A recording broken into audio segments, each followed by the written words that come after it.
বাঙালি খানায় সবাইকে স্বাগত জানাই। পনিরের একটা নতুন রেসিপি, সম্পূর্ণ নিরামিষ, মশলার পরিমাণ যৎসামান্য। আপনারা তো অনেকভাবে পনির রান্না করে খেয়েছেন, একবার এমনভাবে বানিয়ে নিন। আপনারা খুব সহজে এটা শিখে নিতে পারবেন ছোট ছোট টিপস সহ। কম মশলায় কিভাবে আমি পনির রান্না করলাম, চলুন সেটা একবার দেখে নেওয়া যাক।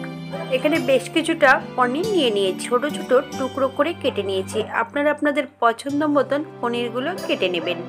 মাপে যদি বলি, এখানে 300 গ্রাম পনির আছে। এই পর্যায়ে একটা মশলা তৈরি করে নেব। একটা মিক্সার জারের মধ্যে মিডিয়াম সাইজের একটা টমেটো অ্যাড করেছি, 2টো কাঁচা লঙ্কা, 2 চামচ চাল মগজ আগে থেকে ভিজিয়ে রেখেছিলাম, সম্পূর্ণটা অ্যাড করব।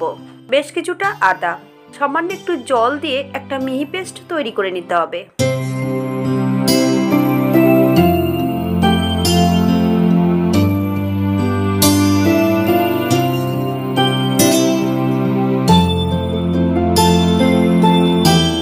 এই পর্যায়ে 2 চামচ টক দই অ্যাড করব।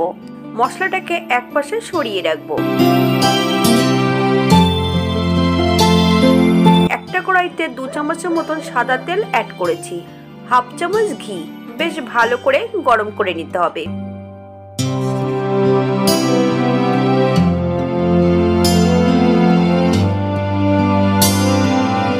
এই পর্যায়ে আমি সম্পূর্ণ পনিরগুলো ভেজে নেব। পনিরগুলোকে বেশ উল্টিয়ে পাল্টিয়ে ভেজে নিতে হবে। আপনারা আপনাদের পছন্দ মতন পনিরগুলো ভেজে নেবেন। এই রান্নাটিতে ধনে আর জিরে বাটার কোনো প্রয়োজন নেই। 300 গ্রাম পনিরের জন্য এই মশলাটাই পারফেক্ট, এর থেকে বেশি মশলার কোনো প্রয়োজন নেই।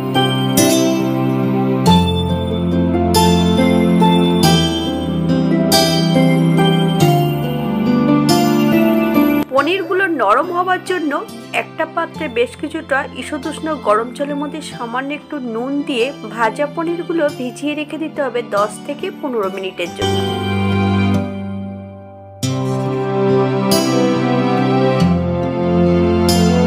একই তেলে রান্না করব। ফোড়নে রেখেছি দারচিনি, এলাচ, লং, সাই জিরে, 1 চামচ কাশ্মীরি মেথি পাউডার। আপনাদের একটা লাইক, একটা কমেন্ট আমার কাজের মাত্রাটা অনেকটা বাড়িয়ে দেয়।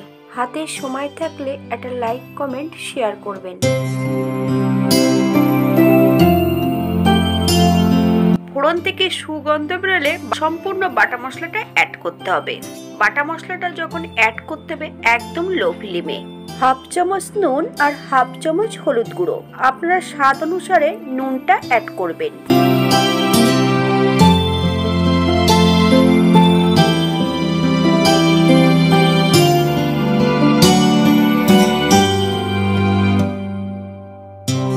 মশলা ধোয়া বাটি থেকে সামান্য একটু জল অ্যাড করব। মিডিয়াম আছে 3 থেকে 4 মিনিটের মতন মশলাটাকে বেশ ভালো করে কষিয়ে নিতে হবে, অথবা মশলা থেকে যতক্ষণ তেল না ছাড়বে ততক্ষণ মশলাটা বেশ ভালো করে কষিয়ে নিতে হবে।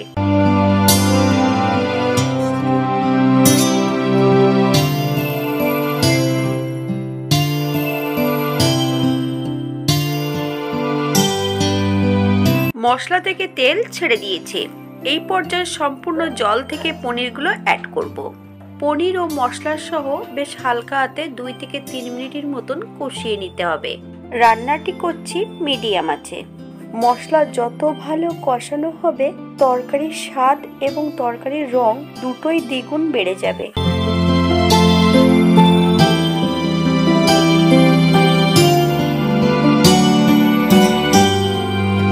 এই পর্যায়ে অ্যাড করব 1 কাপ ঈষদুষ্ণ গরম জল। আপনাদের যতটা গ্রেভির প্রয়োজন ঠিক ততটা জল অ্যাড করবেন। হালকা হাতে একটু নেড়েচেড়ে মিশিয়ে দিতে হবে।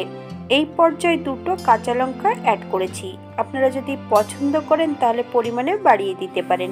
মিডিয়াম আছে 5 থেকে 7 মিনিটের মতন বেশ ভালো করে ফুটিয়ে নিতে হবে। ঢাকা দেওয়ার কোনো প্রয়োজন নেই। আপনারা স্বাদ অনুসারে নুন চিনিটা অ্যাড করবেন।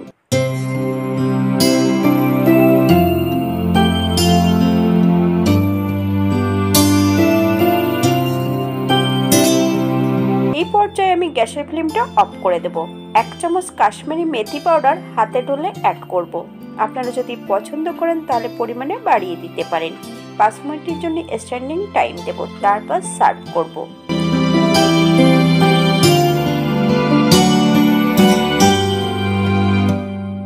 আপনারা যদি ঘি অথবা ধনেপাতা পছন্দ করেন তাহলে অ্যাড করতে পারেন।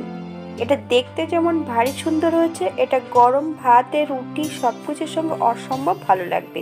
আপনারা একবার বাড়িতে একই পদ্ধতিতে বানিয়ে নেবেন। রান্নাটি করেছি সম্পূর্ণ নিরামিষ। আপনারা যদি পেঁয়াজ রসুন পছন্দ করেন তাহলে অ্যাড করতে পারেন।